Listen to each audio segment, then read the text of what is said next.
Здравствуйте, дорогие ученики, участники Олимпиады Айконат. Сегодня мы рассмотрим примерные вопросы Олимпиады по предмету биология. Начнем. Вопрос первый. Ниже показана определенная пирамида пищевой цепи в экосистеме. Вопрос. Определите, какой из следующих графиков правильно описывает пирамиду. Что из себя представляет эта пирамида?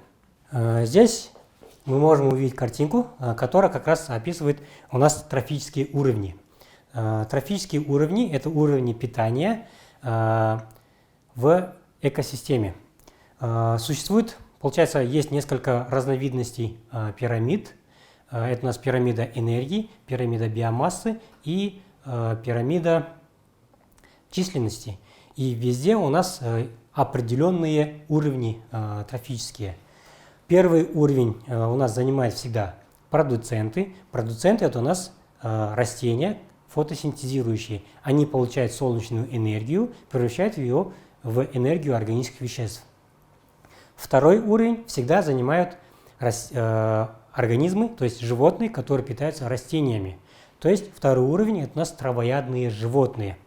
Третий уровень занимает хищники, которые питаются травоядными. И бывает так, что есть четвертый уровень, там тоже есть хищники, которые питаются предыдущими хищниками, либо травоядными животными. Здесь представлено несколько графиков, и из этих графиков точно описать данную пирамиду может только вариант А. То есть, обратно, если сопоставить вариант А, количество энергии первого уровня самый высокий. Первый уровень – это у нас растения, продуценты. Второй уровень имеет меньше энергии, третий еще меньше и так далее. И точно так же описывает этот график нашу пирамиду. Если посмотреть, обратить внимание на другие графики, мы не сможем найти точно такой же переход, градацию в описанных параметрах. То есть в данном вопросе правильный ответ будет у нас вариант А. Второй вопрос. Характерные признаки мутации. Что такое мутация? Мутация – это изменение структуры ДНК. Если эта мутация, то есть изменение гена, происходит в соматических клетках, соматические клетки – это у нас клетки тела. В таких случаях мутация не наследуется. А если же мутация происходит в половых клетках, тогда мутация может наследоваться следующему поколению. То есть мутация – это изменение структуры гена. Первая характеристика – может наследоваться. Наследоваться может, если мутация происходит в половых клетках. Об этом мы говорили. Результат изменения структуры ДНК. Это получается у нас, можно сказать, определение мутации. Мутация – это изменение структуры ДНК. Верно. Гены не меняются. Нет. То есть в данном случае эта характеристика противоречит у нас определению мутации. Правильные ответы, первый, второй вариант, будет у нас Д. Третий вопрос. Выберите вариант, где организмы соответствуют символам в пищевой цепочке ниже. Ранее мы похожий вопрос изучали и показывали вот такой рисунок. Пищевая цепочка образуется из трофических уровней. То есть один организм получает энергию из другого. И мы говорили, всегда первый уровень занимает продуценты. Продуценты – это у нас фотосинтезирующие организмы, либо растения. Второй уровень занимает травоядные животные. Третий уровень – хищники, которые питаются травоядными. Четвертый уровень – хищники, которые питаются хищниками, либо же травоядными животными. То есть здесь мы видим первый уровень – есть, присутствует растение. Отсутствует второй и четвертый уровни. Второй уровень – это у нас травоядные животные. Среди перечисленных травоядными являются мышь, саранча, лягушка. Хотя нет, лягушка у нас хищник. не подходит. Кролик и мышь. Воробей – это у нас 3-й уровень, то есть хищник, который питается травоядным животным. И 4-й уровень – хищник, который питается, в данном случае нужен, который питается воробьем, верно? Посмотрим. Лягушка у нас является хищником, но лягушки обычно не кушают воробьев. Да? Ну, бывают исключения, конечно, но обычно это не так. Дальше. Орел может съесть воробья, саранча не может, кролик не может. Так как вариант С, лягушку, мы исключили, правильный ответ у нас будет Б. Вариант Б. 4-й вопрос. Питание одноклеточного организма показано ниже. Какая из следующих сведений о питании данной клетки верна? Здесь мы можем увидеть амебу. Это у нас амеба, одноклеточный организм, которая питается с помощью влажноножек. Влажноножки – это у нас выросты клетки, с помощью которых амеба захватывает пищу и проглатывает ее. Получается, вот пища, вокруг нее образуются влажноножки, они охватывают ее и проглатывают пищу. И в результате проглатывания пищи вокруг нее образуется отдельная вакуоль, которая, сливаясь с лизосомой, превращается в пищеварительную вакуоль, где и происходит полное переваривание пищи. И данный процесс, то есть проглатывание клеткой твердых частиц, называется фагоцитозом. И при этом всегда затрачивается энергия. Перейдем к нашим вариантам. Питательное вещество настолько велико, что не может пройти напрямую через клеточную мембрану. Верно, напрямую не может, из-за этого его приходится проглатывать. В этом процессе затрачивается энергия АТФ. Тоже верно. При фагоцитозе затрачивается энергия. Пища проникает в клетку пассивным путем. Неверно. Пассивный транспорт – это когда мелкие вещества проходят через мембрану клетки, и при этом не затрачивается энергия. То есть 1 и 2 характеристики верны к данному типу питания. Среди ответов это у нас вариант А. 5-й вопрос. Для процесса фотосинтеза растение получает из воздуха кислород, водяной пар, углекислый газ. Давайте вспомним формулу фотосинтеза. Что такое фотосинтез? Это когда растение получает углекислый газ, из атмосферы всасывает, и с помощью корней из почвы всасывает воду, затем использует энергию солнечного света для синтеза органического вещества, глюкозы.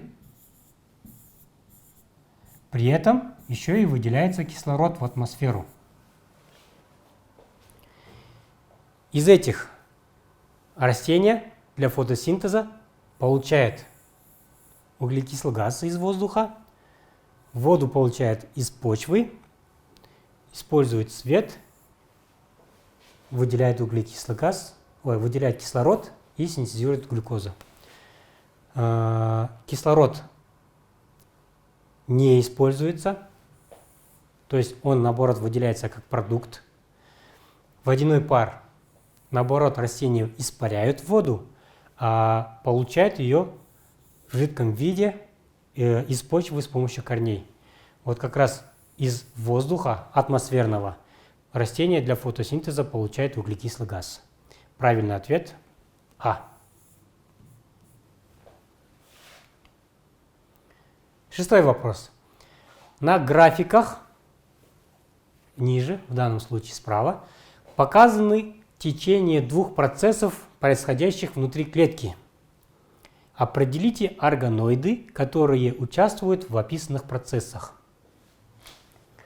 График номер 1. Здесь мы видим, что со временем уменьшается количество аминокислот и увеличивается количество белков. Это что нам говорит? Говорит нам о том, что аминокислоты превращаются в белки. То есть происходит процесс синтеза белков.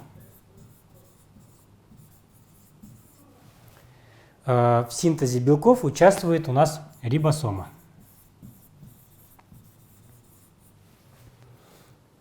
Следующий график. Здесь мы видим, что углекислый газ уменьшается, увеличивается количество глюкозы. Данный процесс напоминает нам формулу, то есть предыдущий вопрос, где у нас используется углекислый газ и вырабатывается глюкоза. Этот процесс мы назвали фотосинтезом.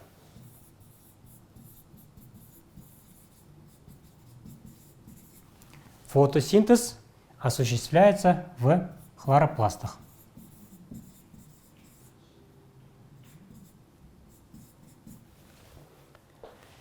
Из ответов номер 1 – рибосома, номер 2 – хлоропласт. Правильный ответ – D. 7-й вопрос. Суть репликации. Что такое репликация? Репликация – это когда материнская ДНК, то есть молекула одна ДНК, образует две копии самой себя. То есть происходит самоудвоение молекулы ДНК, в результате чего образуются из одной материнской ДНК две дочерние копии. Из перечисленных вариантов наследственная информация кардинально меняется. Нет, ранее мы говорили, образуются две копии материнской ДНК. Удваивается ДНК, верно, получается две копии. Синтезируется белок? Нет, об этом мы не говорили. ДНК разрушается? Тоже нет. Синтезируется РНК? Тоже нет. Вопрос 8. Процесс, изображенный на рисунке. Здесь мы видим, что из атмосферного воздуха всасывается углекислый газ и выделяется кислород. Обратно же мы можем написать формулу чего? Где используется углекислый газ и вода. Синтезируется у нас глюкоза и выделяется в атмосферу обратно же кислород. Это у нас фотосинтез. Дыхание – это противоположный процесс фотосинтезу, где используется кислород для окисления органического вещества и выделяется углекислый газ.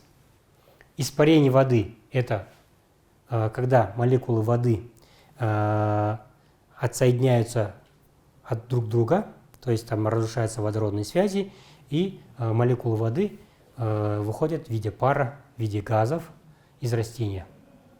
Транспирация – это то же самое, что и испарение. Синтез белка здесь не описывается.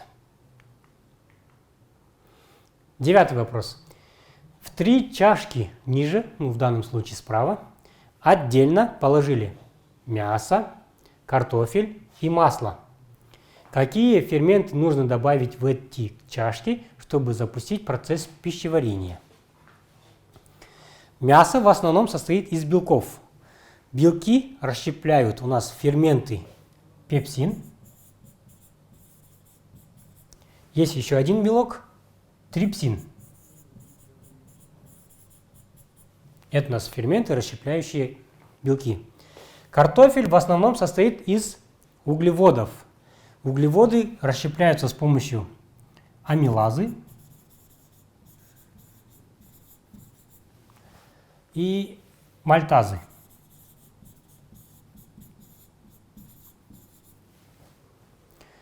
Масло в основном состоит из жиров.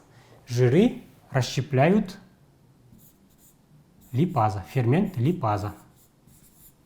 Липиды расщепляются липазой. Среди вариантов первый фермент пепсин. Здесь у нас пепсин есть, вариант С и Е. Да? Второй вариант амилаза и третий вариант липаза. То есть правильный будет вариант Е. 10 вопрос.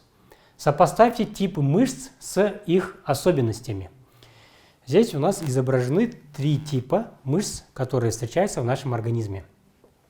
Первый тип называется гладкой мышечной тканью. Она встречается в стенках наших внутренних органов. Второй тип – это у нас поперечно-полосатая сердечная мышечная ткань. То есть она образует стенку сердца. И третий вид – это у нас тоже поперечно-исчерченная ткань, но скелетная. Образует скелетную мускулатуру. Варианты. Не подчиняется воле человека, подчиняется воле человека, имеет поперечные полоски. Среди перечисленных, если описать первую мышечную ткань, она гладкая, находится во внутренних органах, и мы не можем ее контролировать. То есть она не подчиняется воле человека. Вторая мышечная ткань – это у нас сердечная. Сердечная мы сердцем тоже не можем контролировать, то есть мы не можем регулировать скорость работы сердца. Да? Мы не можем ее замедлить либо ускорить по своему желанию. То есть она тоже не подчиняется воле человека, но имеет поперечные полоски. Третья мышечная ткань – скелетная, то есть она подчиняется нашей воле, то есть если мы захотим, мы можем, скажем, согнуть ладонь, либо наоборот ее, скажем так, разогнуть. То есть третья мышечная ткань, она подчиняется воле человека и имеет поперечные полоски. То есть среди перечисленных вариантов у нас подходит вариант С. Дальше. Растение корнями впитывает воду, минеральные соли, либо глюкозу. Надо нам определить. Здесь как раз изображено растение, которое питается. Все живые организмы при питании употребляют органические вещества и неорганические вещества.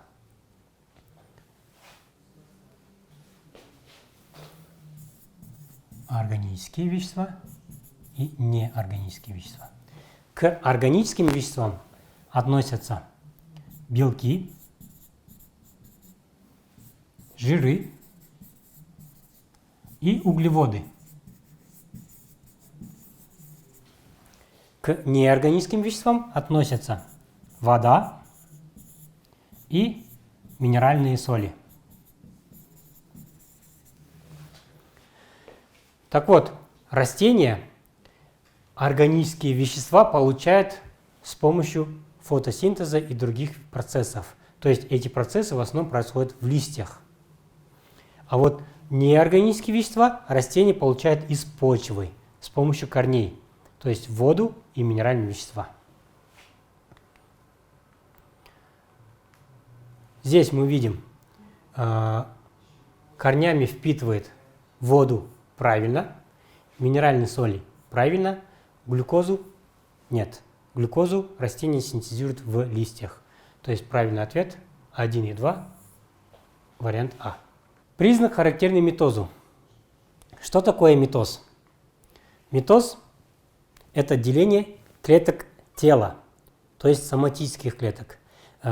Все тело у нас состоит из клеток, и вот клетки тела, клетки, которые не участвуют в размножении, а именно клетки тела, они называются соматическими клетками.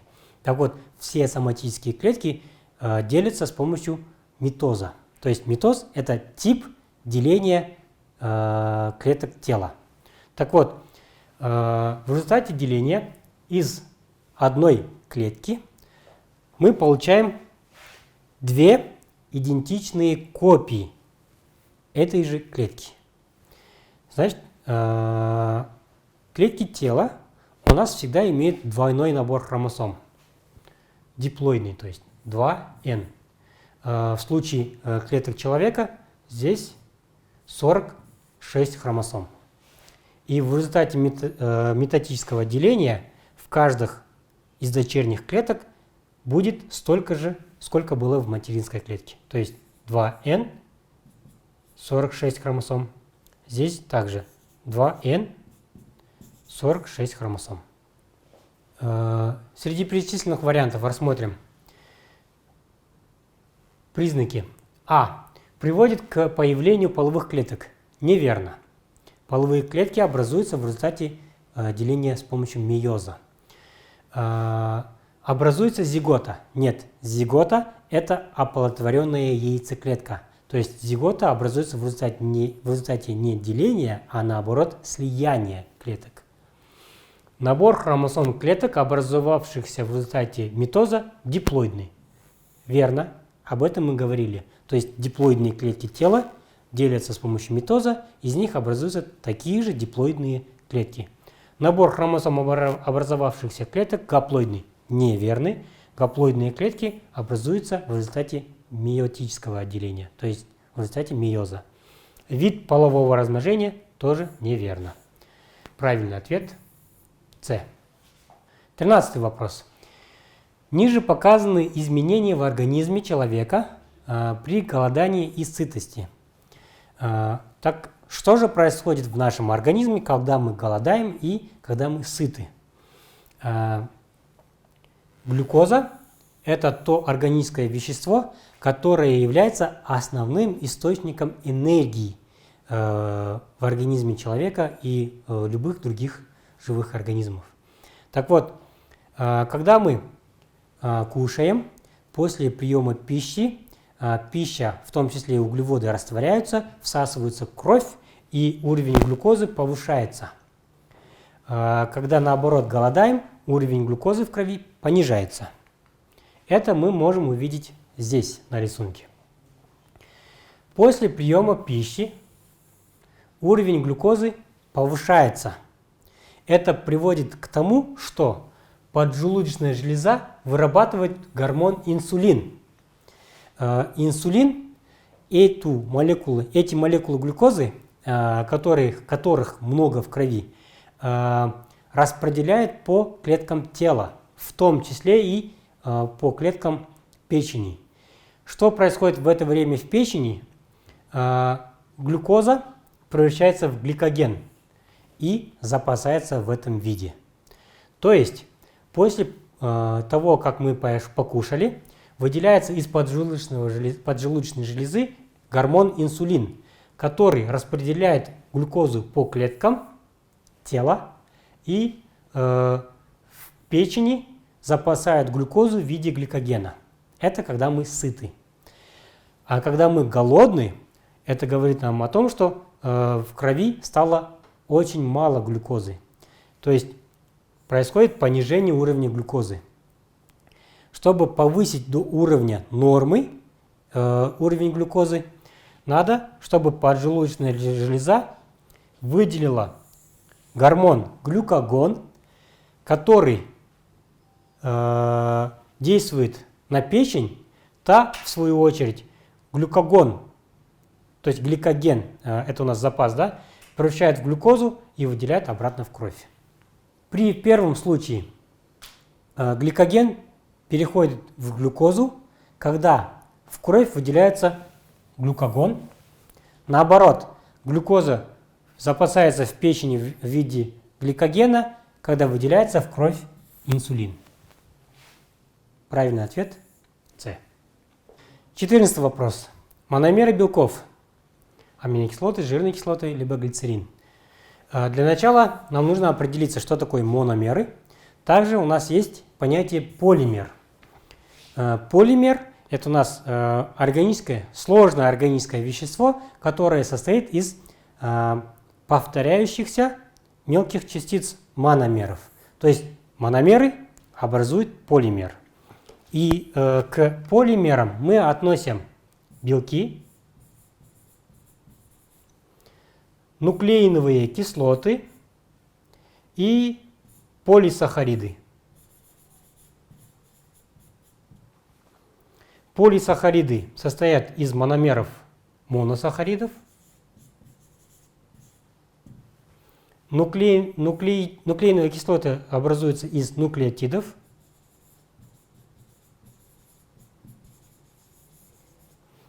А вот белки состоят из аминокислот. Жирные кислоты и глицерин вместе образуют жиры. Но у жиров жирные кислоты обычно не повторяются. Из-за этого обычно жиры мы не относим к полимерам. То есть мономеры белков являются только аминокислоты. Правильный ответ – D. Следующий вопрос. Из перечисленных ниже выберите сложные суставы. Что такое сустав? Суставы – это у нас подвижные соединения костей. В скелете человека у нас более 250 костей. И вот эти кости всегда соединяются между собой. И эти соединения могут быть трех видов. Подвижные, полуподвижные и неподвижные. И вот суставами называют только подвижные соединения костей. Сами же суставы делятся на два вида. Это у нас простые, либо сложные. Простые суставы – это суставы, которые соединяют две косточки. Соответственно, сложные – это суставы, которые соединяют более двух костей. Суставы пальцев. Вот взять, например, один палец, который состоит из трех косточек. Каждый палец у нас состоит из трех косточек, кроме большого пальца. Там две косточки, ладно. Так вот, вот одна, вот вторая косточка, здесь сустав. Сустав соединяет две косточки, значит, суставы пальцев, это у нас, они являются простыми. Локтевой сустав, вот он, да, локоть, локтевой сустав, соединяет плечевую кость, локтевую кость и лучевую кость. Три косточки. Сложный сустав. Коленный сустав соединяет минимум, получается, бедренную кость, большую берцовую и малую берцовую кость. Сложный сустав. То есть из перечисленных сложными являются коленный и локтевой. 2 и 3. Правильный ответ А. Ниже показан набор хромосом в клетках. Проанализируйте и замените символы 1 и 2 соответствующим термином. Здесь мы видим, что изначально была одна клетка, в которой 46 хромосом. Из них образовались в результате 4 клетки, в каждой из которых по 23 хромосом. Если 23 хромосом мы можем взять за гаплоидный набор хромосом, это у нас 1n. Соответственно, 46 это у нас 2n, диплоидный набор хромосом. То есть, обратно же, первый это у нас диплоидный набор хромосом, второй гаплоидный набор хромосом. Правильный ответ Б. 17 вопрос. В контейнере 1 находятся сухие семена. В контейнере 2 семенам налили воду. Проанализируйте опыт и сравните их. Нужно сравнить. Первый опыт показывает нам сухие семена в контейнере, где у нас зажженная свеча. То есть эта свеча продолжает гореть. Почему это происходит? Свеча горит, процесс горения, это получается, когда органические вещества окисляются. То есть используется кислород и выделяется углекислый газ. Вам ничто не напоминает данный процесс? Данный процесс, то есть процесс горения, он схож с процессом дыхания. Там тоже используется кислород и выделяется углекислый газ. Здесь у нас расположены семена, но они сухие. То есть семена, они живые. Раз живые, они тоже дышат. Но так как они сухие, как бы находятся в режиме спячки своего рода, да, они дышат очень медленно. То есть выделяют углекислый газ СО2, да? Но очень медленно. И свечка продолжает гореть, так как из окружающей среды туда успевает поступать кислород в нужном достаточном количестве. В следующем опыте семена уже не сухие, они смоченные. И такие семена, даже можете по изображению увидеть, что они уже увеличились в размере, они набухли. То есть они начали просыпаться, оживать. То есть у них процесс дыхания уже становится более интенсивным. Они выделяют углекислый газ гораздо больше и гораздо больше употребляют кислорода. И из-за этого свечки для горения здесь становится недостаточно кислорода, и она потухает. То есть в первом контейнере кислорода больше, чем во втором. Верно? Углекислый газ в первом меньше, чем во втором. Так же ведь? Теперь рассмотрим варианты. Вариант А. В первом больше кислорода, чем во втором. Верно. Мы это же сразу же определили. Вариант Б. В первом больше углекислого газа, чем во втором. Неверно. Наоборот должно быть. В первом азота больше, чем во втором. Азот никак не используется в процессе дыхания. То есть азот мы исключаем из этого неравенства. Кислород в первом контейнере меньше, чем во втором. Неверно. Правильный ответ А. 18 вопрос. Сопоставьте органы пищеварения и продукты их выделения. То есть вот у нас органы пищеварения. Нам нужно определить, какие из этих органов выделяют перечисленные соки. Здесь мы можем увидеть пищеварительную систему человека. Нам среди перечисленных нужны слюнные железы, поджелудочная железа и печень. Слюнные железы выделяют, несложно, да? Слюну. Поджелудочная железа выделяет панкреатин, либо панкреатический сок. По-другому можно назвать поджелудочный сок. Печень, одна из основных функций печени – это выделение желчи.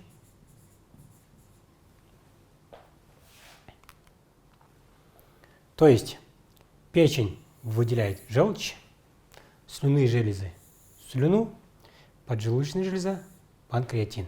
Правильный ответ – Б. 19 вопрос. Организмы, тело которых состоит из таллама. Что такое таллам? Таллам это тело, которое не делится на ткани и органы. Вот здесь у нас на примере водоросль ламинария. У него как раз есть ризоид. Ризоид это не, скажем так, неполноценный орган. Это ризоид, корнеподобная часть тела водорослей. И вот основная часть тела называется талламом, либо слоевищем. И мы здесь как раз не можем увидеть ни органов, ни тканей. Перейдем к ответам. То есть получается тело из таллама состоит у водорослей. У остальных других отделов растения, у моховидных, покрытосеменных, папоротников и голосеменных есть и органы, и ткани. 20 вопрос. Какие изменения происходят, когда одноклеточный пресноводный организм помещается в емкость с морской водой? Морская вода, то есть она соленая. Здесь как раз мы можем увидеть амебу пресноводную, которую поместили в соленую воду. Раз амеба пресноводная, она привыкла жить в пресной воде. Соответственно, внутри амебы не так много солей, Когда ее поместили в соленую воду, происходит у нас процесс осмоса. Данный опыт полностью описывает нам предыдущий опыт. Здесь эта правая часть у нас сопоставима с клеткой амебы, левая часть – это у нас морская вода. То есть в морской воде повышена концентрация соли, а внутри клетки амебы концентрация соли очень низкая. Из-за этого что происходит? Вода через мембрану протекает в сторону с повышенной концентрацией. То есть из клетки вода выходит наружу. Варианты. Что происходит? Клетка лопнет. То есть клетка когда может лопнуть? Если она переполнится водой. А здесь у нас вода, наоборот, вытекает, выходит из клетки. Вариант А не верен. Останется без изменений. Тоже неверно. Изменения происходят. Вода вытекает из клетки, выводится. Внутренняя часть клетки заполняется водой. Тоже неверно. Клетка сморщится, то есть из-за того, что вода выйдет из клетки, она становится меньше. И в конце концов она сморщится. Правильный ответ. Начнет размножаться, тоже неверно. Правильный ответ Д. На этом мы закончили разбор тестов, примеров тестов Олимпиада Айканат. Данные вопросы мы расписали темы, где вы можете посмотреть, прочитать. Желаем удачи!